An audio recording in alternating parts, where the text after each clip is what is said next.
नमस्कार, मैं हूं Amod Shrivastava. Amazing thought, amazing message, amazing information की दिशा में आज एक कदम और आगे। आज के इस चिंतन का विषय है आलोचना या प्रशंसा।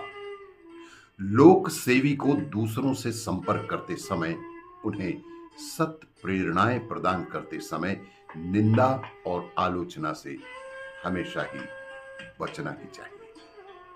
हो सकता है वह आलोचना सुधार की भावना से की गई हो, पर सुनने वाले पर उसकी उल्टी प्रक्रिया होती है, अर्थात निगेटिव एक्टिविटी प्रारंभ हो जाती है उसके मन और मस्तिष्क में।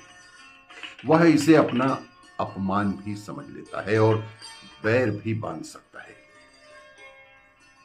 इसलिए निंदा आलोचना तो की ही ना जाए तो ही ठीक है। सुधार के उद्देश्य से त्रुटियां भी अकेले एकांत में, जहां लोक सेवी और वह व्यक्ति ही हो, ऐसे स्थान पर ही बताई जाए। निंदा आलोचना से बचते हुए समीक्षा और सुझाव एकांत में दिए जाएं, पर प्रशंसा और सराहना करने का कोई भी अवसर हाथ से ना जाने दिया जाए। जब भी अवसर मिले तो निश्चित रूप से आपको उनके कार्यों की प्रशंसा या सराहना अवश्य करना चाहिए। सेवा कार्यों में जो भी व्यक्ति कोई सहयोग देने के लिए आते हैं, उनमें अच्छे तत्वों की परमार्थ निष्ठा की मात्रा रहती। प्रशंसा करने पर व्यक्ति के कार्यों और उनकी निष्ठा को सराहा जाने पर उसे उन अच्छे तत्वों के विकास की प्रेरणा भी अवश्य मिलती है।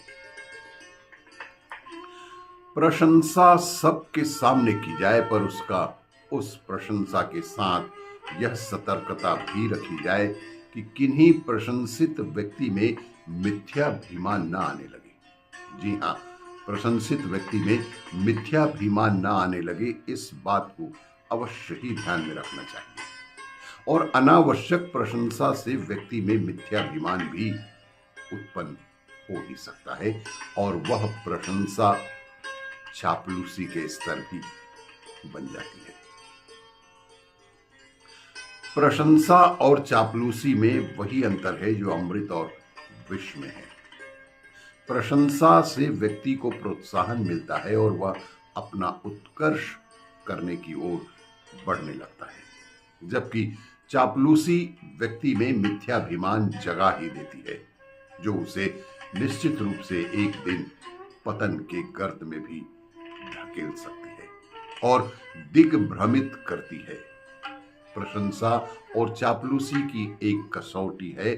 जब किसी व्यक्ति गुणों को सराहा जाता है, उसके कार्यों के साथ ही उसकी निष्ठा भावना को भी संबोधित किया जाता है, तो वह प्रशंसा होती है। उससे साधारण से साधारण व्यक्ति भी यह अनुभव करने लगता है कि हमें इन गुणों के कारण प्रशंसा मिल रही है, अतः इन गुणों का हमें विकास करना बहुत आवश्यक है। चापलूस व्यक्ति के स्वर में प्रायः दीनता का भाव रहता है, तथा वह जिसकी प्रशंसा की जा रही है उसकी तुलना उसी स्तर के व्यक्ति से भी करता ही रहता है, और तृतीय पुरुष को हर दृष्टि से घटिया सिद्ध करने की चेष्टा करता है। कि जैसे कोई विद्यार्थी अमुक अध्यापक की चापलूसी करता है, तो वह अमुक अध्यापक की सारी विशेषताओं को अति रंजित रूप में तो चित्रित करेगा ही, लेकिन उसके दोषों को भी नितांत स्वाभाविक बताएगा। साथ ही किसी तीसरे अध्यापक से उसकी तुलना करते हुए उसे सर्वश्रेष्ठ सिद्ध करने की कोशिश भी करेगा। प्रशंसा से प्रोत्साहन तो मिले, पर उसके कारण अहंकार न जागे। इसलिए प्रशंसित व्यक्ति की ना किसी से तुलना की जाए और ना ही उसके दोषों को गुणों के रूप में बखाना जाए। और इस तरह की प्रशंसा व्यक्ति को अभीष्ट दिशा में आगे बढ़ने की प्रेरणा देती है।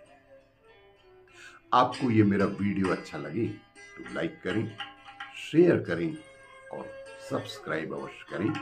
धन्यवाद।